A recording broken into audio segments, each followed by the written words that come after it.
Olá, nós somos da empresa Operzangli e iremos apresentar os prejuízos produtivos e os riscos à saúde do trabalhador exposto a condições extremas de temperatura. Inicialmente, podemos lembrar como funciona a regulação térmica do ser humano. Como qualquer mamífero, o Homo sapiens é homeotérmico, ou seja, necessita que a sua temperatura corpórea esteja em uma faixa constante de temperatura. No nosso caso, essa faixa é de 37 graus Celsius. Ao metabolizarmos carboidratos, parte da energia química é convertida em energia térmica, ajudando na termorregulação do corpo. Outros mecanismos naturais ainda são utilizados para manter a temperatura, como a vasodilatação, o aumento do volume sanguíneo, a cobertura de pelos, a transpiração cutânea e o aumento da taxa de respiração. Também vale ressaltar que a utilização de roupas também nos ajuda nesse processo. Quando o corpo precisa perder calor, o baço devolve parte do sangue aos vasos, que se dilatam para permitir que mais fluidos circulem pela pele. Dessa forma, o sangue pode devolver parte do calor interno ao ambiente e irrigar as glândulas sudoríparas, que por sua vez eliminarão água para o ambiente, que irá evaporar e remover o calor da pele. A taxa metabólica do corpo cai e o aumento da frequência respiratória também ajuda a transferir calor para o ambiente. Quando o calor precisa ser mantido, os vasos sanguíneos se contraem para evitar a troca térmica entre o sangue e o ambiente e privilegia a irrigação dos órgãos vitais, em detrimento dos demais. Também ocorre o eriçamento dos pelos para a criação de camadas isolantes de ar entre a pele e o ambiente e o aumento da taxa metabólica.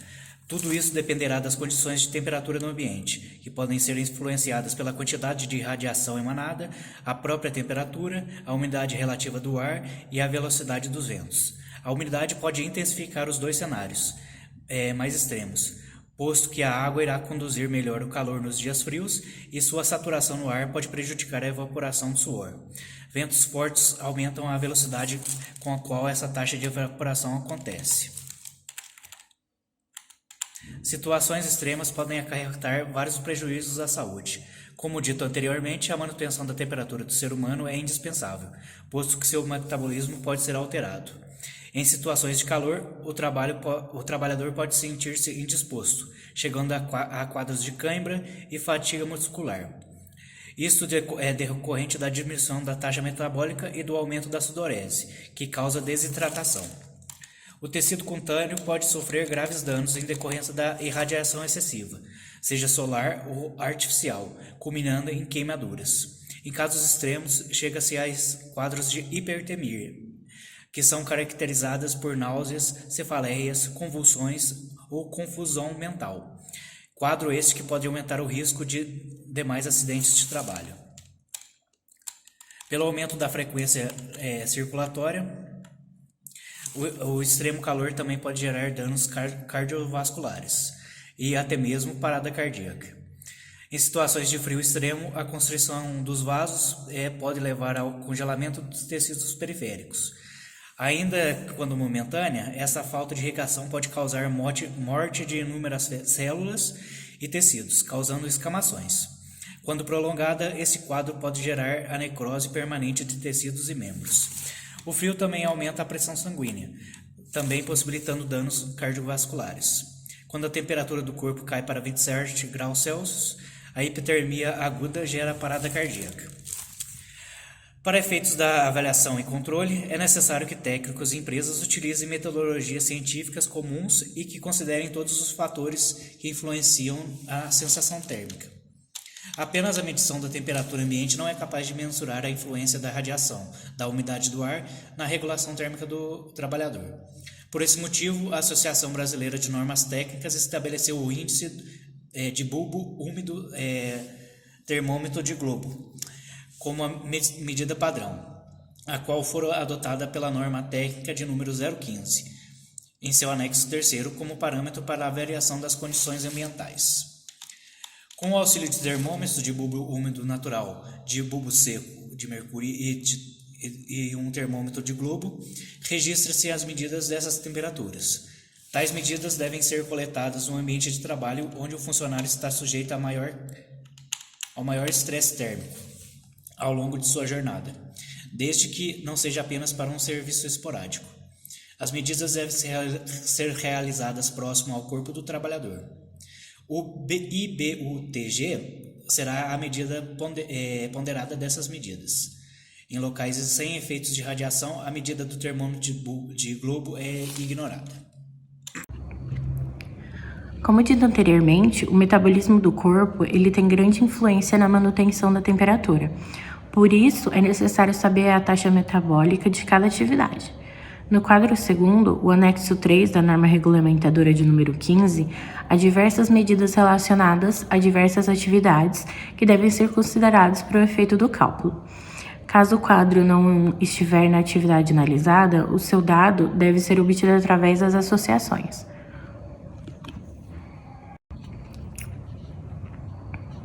Para efeitos de cálculo de insalubridade, o tempo de descanso do trabalhador ele deve ser considerado também. Dessa forma, a taxa metabólica média a qual o trabalhador está submetido, ela deve ser obtida através da média ponderada em relação ao tempo entre as taxas normais das atividades de descanso realizados, normalizadas pelo tempo de 1 hora. Assim, como estabelecido no quadro 1 do mesmo anexo, a gente obtém um índice máximo de exposição ao calor que fornece o IBUTG, médio máximo permitido em relação à taxa de gasto energético do trabalhador. O IBUTG médio também ele é obtido através da média ponderada semelhante.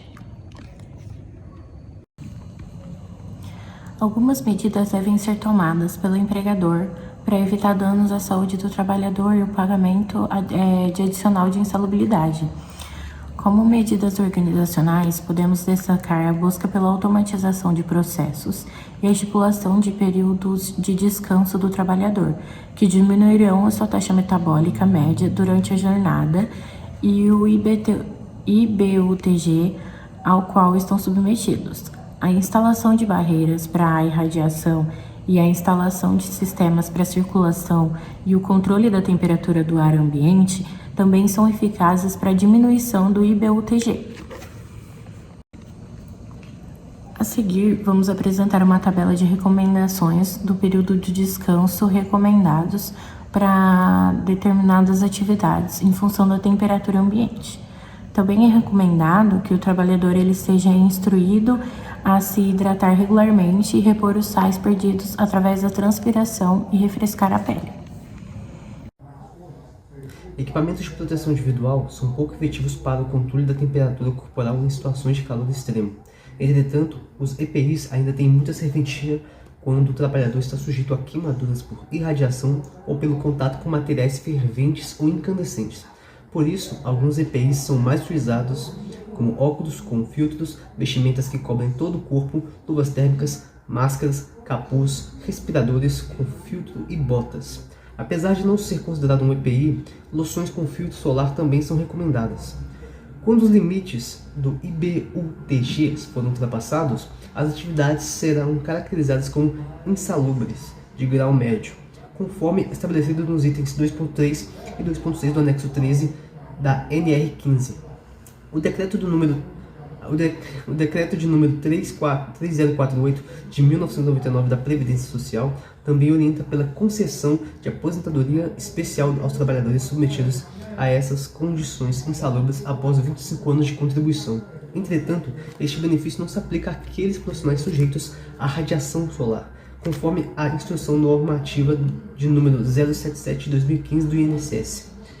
Mudando para outro extremo, temos o frio. Infelizmente, a norma regulamentadora de número 15 não se atém muito a essas condições, nem estabelece parâmetros objetivos para a mediação das condições ambientais. Desta forma, a análise técnica deve se pautar pela análise qualitativa do local de trabalho para a emissão do laudo, conforme o curto anexo 9 da referida norma regulamentadora. Entretanto, a norma regulamentadora de número 29, referente ao trabalho portuário, impõe limites de permanência do trabalhador em câmaras frigoríficas, de acordo com a temperatura do local, conforme exposto na tabela a seguir.